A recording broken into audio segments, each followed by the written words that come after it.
Yeah, welcome in, welcome back to another episode of the Format Podcast. Got a pretty interesting show for you here today. Gonna talk some Sixers and Nuggets, and more specifically, two of the best big men. Well, I guess the two best big men in the league going head to head, Joel Embiid and Nikola Jokic. But before we get to that, you know what time it is. If you haven't already and you're here on YouTube, please go ahead, click that subscribe, that like, and that notification bell. Make sure you stay up to date whenever we drop new content on the channel. Make sure that you're sharing the show and getting it out to other people you know who love sports talk and probably want to hear a different voice. If you want the audio only version of the podcast, you know what to do. Open up your audio podcast platform, hit the search bar, type in the Format Podcast. The show should come right up. If you're enjoying the content, you can give us a like, you can give us a 5-star review, you can leave us a comment. All that stuff helps us rise in the algorithm, and we're so appreciative of it. We're almost to that point where we can go ahead and start getting these live call-in shows because, you know, I know a lot of you disagree with a lot of what I say, and there's going to be a chance to get at me, call me, debate me, and it's going to be all good because that just gives me a greater opportunity to interact and connect with you guys. And again, I'm so thankful. So keep the subscribes coming, keep the likes coming, all that. I love it. And I really look forward to getting to talk to you guys. So anyway, you know what happens when you do that. It helps us find more sports fans, helps more sports fans find us. Now let's get right to it. Okay. Depending on when you're watching this, last night, Tuesday night, you saw the Denver Nuggets versus the Philadelphia 76ers in the first matchup of the year against the two preeminent big men, true centers in the league. And that's Joel Embiid and defending champion Nikola Jokic. And personally, I love this matchup because if you watch the channel, you know that I always talk, I guess, with some level of nostalgia and harken back to the era of the big man in the NBA, right? When I was a freshman in high school in 1992.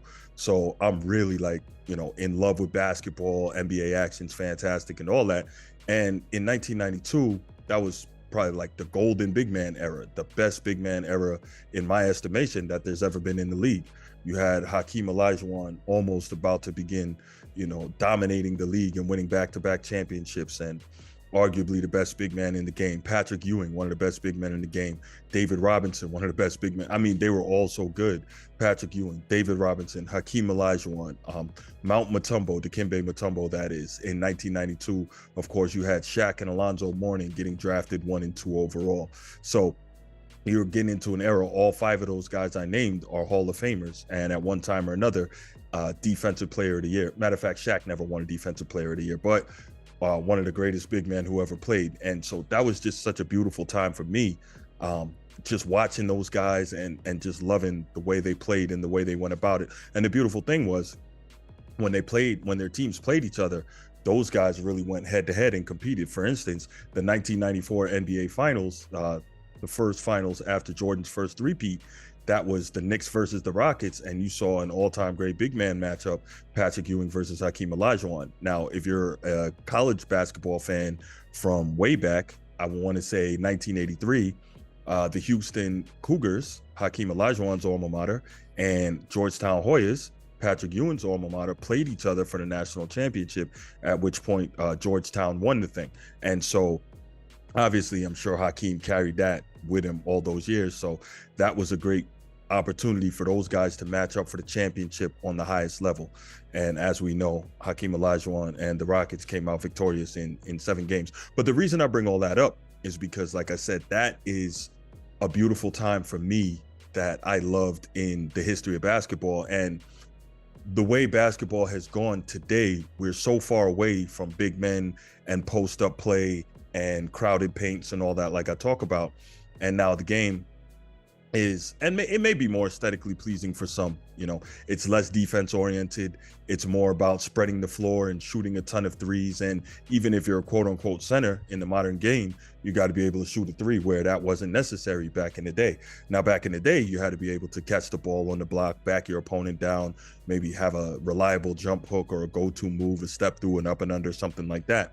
And obviously, as we know, Hakeem Olajuwon just took that to a whole nother level with his myriad of post moves. Also Kevin McHale, but Kevin McHale was a power forward, not a center. And this, what I'm talking about right now is focused more on centers. But anyway, point I'm trying to make is the modern game is so far away from that. Analytics say that the back-to-basket post-up move is the worst shot that you can take on offense. And so most of the bigs don't know how to do that. It's so much more about transition, running the floor, shooting threes. It's not even about dominant rebounding for the most part. So very, very different game in the modern era. But there's a couple of guys that to some degree are throwbacks. And those guys in the modern game are Joel Embiid, the 76ers center and reigning MVP and reigning scoring leader, and Nikola Jokic, the two-time MVP and reigning champion and finals MVP. And those guys are probably the two best, not probably, they are the two best true centers in the league. Now, they play the center position arguably in a different way than the guys in the past did. If you ever watch a game with me, most of you won't, but you will hear me ranting and raving about stop taking all these threes and go to the block and go to work. Because what? In the modern game, so many guys don't play defense, and the so-called big men now aren't actual big men. They're really just tall, small forwards. And if you will go and dominate on the low block, in most cases, you will foul these guys out. I've said it if I was Doc Rivers, when he was coaching the 76ers, I would have told Embiid, I want every single possession starting with you on the low block. That doesn't mean it has to end there, but I want it starting there with you and make the defense react to what you are doing down there.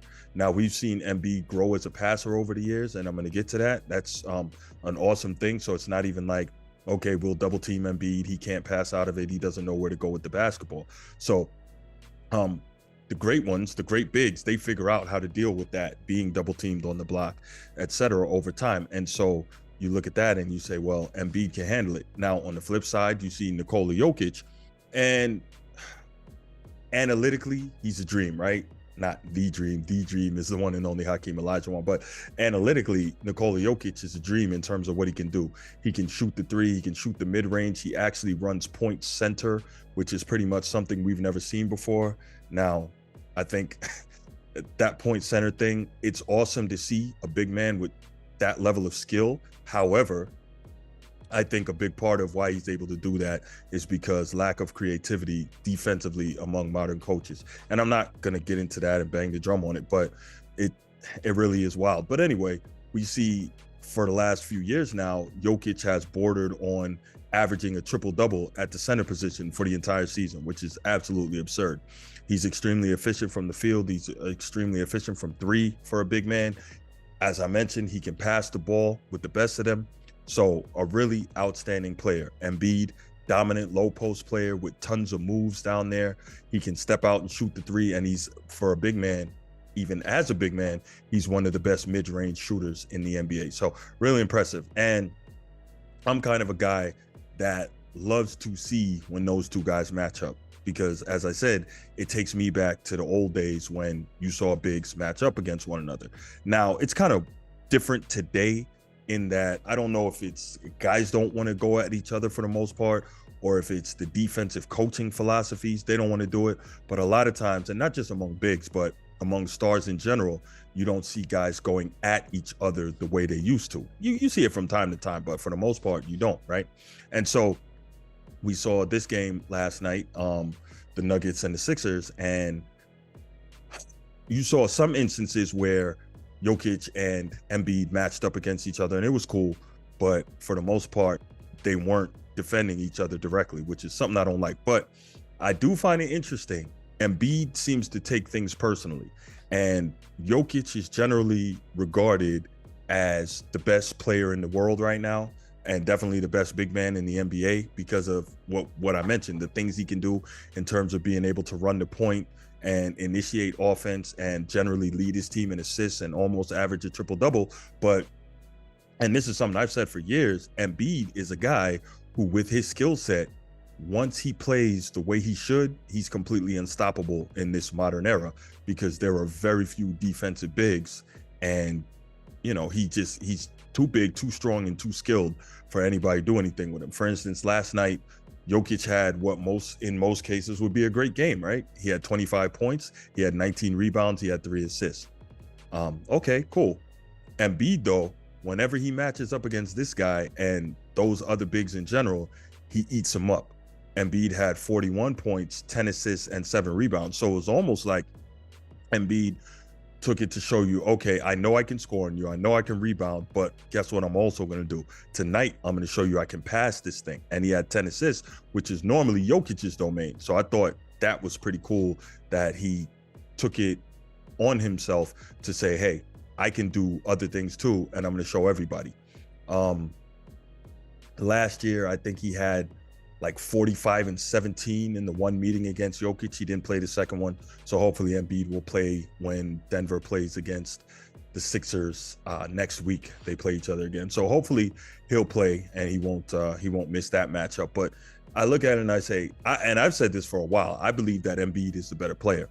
Now he's clearly the better scorer. I want to say he's had 18 straight 30-point games this season, which is crazy, especially in this era for big men. And not because he's not capable of doing it, because if you heard me if you heard me raving about his skill set earlier, I think he's a total beast. But I think because of the amount of three-pointers and jump shots that he takes, if he has an off night, maybe he doesn't get those points. But it looks like he is doing a really good job of mixing it up, spending time on the low block and dominating down low. Head-to-head in the regular season, these guys have played each other 8 times in their career, and Embiid has gotten the better of Jokic, and I like it because I am an Embiid fan, and I say that to say the reason I'm an Embiid fan is because the way he moves on the low block, it is so reminiscent of my favorite player of all time, Hakeem the Dream Olajuwon. And Embiid actually says it that when he was younger, still in Africa, somebody gave him a tape of Olajuwon, and he would just watch the tape and then go do the moves. Watch the tape, try to do the moves. Watch the tape, try to do the moves. And so you can see when he plays how much he has taken from Olajuwon with the footwork and the step throughs and the spins, etc., dream shakes. And when these guys play against each other, Embiid averages 27.5. Jokic averages 22.3. Embiid generally out-rebounds him 11.3 to 10.1. Jokic obviously has the edge in assists because, as we say, I don't think there's any doubt about it. He's the better passer. 6.9 assists for Jokic, 4.4 assists for Embiid. And Embiid averages 2 blocks to 1.1 when they play against each other head-to-head. So the matchup, I think, is fairly obviously leaning towards Embiid. And again, I like it because he seems to take it personally that people think Jokic is better than him. And every time he plays him, he goes out to prove something. Now, what Embiid is doing this season, he won the MVP last year, and he looks like he's intent on following that up because he's averaging 35 a game, leading the league in scoring, which again, he should. There's nobody in this league who can guard him. 11.5 rebounds per game, 5th in the league. 6.1 rebounds per game, which is a career high for him, and he's shooting almost 54% from the floor. So he's having a tremendous year, pretty much up in just about every number, 88% from the free throw line, which that right there is the crazy part. That's like unheard of for a big. So it's like you can't even foul this guy and hope he's going to miss his free throws. So then you go back and you look at what Jokic is doing. Jokic is getting busy too. And the scary part is Denver pretty much has the same roster that they had last year. So they got a very good opportunity to get back to the finals. Jokic is averaging 25.5 points per game, 11.9 rebounds per game, 9.1 assists per game, 58% from the floor. Absolutely absurd, right? He's shooting 35% from 3, 82% from the line. I mean, there's nothing, you can't ask for Jokic to do any more than what he's doing. Like, he is awesome. So the MVP race, is probably going to come right back down to these two and maybe Giannis again. Giannis is probably going to be right in there. It's just crazy. And again, I can't say enough how much I love to see this matchup. Jokic, Embiid, Jokic, Embiid, Jokic. I love it. And because I'm a victim of my era on this one. I love the big man play. I just love to see centers do their thing. And that's why I said, if you notice the headline on the thumbnail here on YouTube, I said Embiid versus Jokic is a throwback to the past days. Almost, right? Or I said just about, right? Something to that effect. But the point is, it's almost a throwback because even though those guys are traditional bigs, they also don't completely play like traditional bigs. You know, like I mentioned with Embiid shooting the threes and a lot more mid-range, even though Patrick Ewing, David Robinson, and Hakeem Olajuwon and Alonzo Mourning were all outstanding mid-range shooters at the center position. I don't know that any of them shot the mid-range as well as Embiid does or as much as Embiid does. And both of those guys shoot a lot more threes than the centers in my era, but it's still really good to see. I'll take it if they're shooting some threes. I would love to see him get on the block a little bit more, maybe a lot more, but you know, it's really cool. So what I want to know from you is, what do you think about this matchup? Do you think that Jokic is the better player, or do you think Embiid is the better player by virtue of pretty much dominating him every time they play against one another? And do you think we just saw a preview for the NBA Finals this year? Leave your comments in the comment section. Can't wait to hear back from you. Can't wait to respond to you. And I'm out. Peace.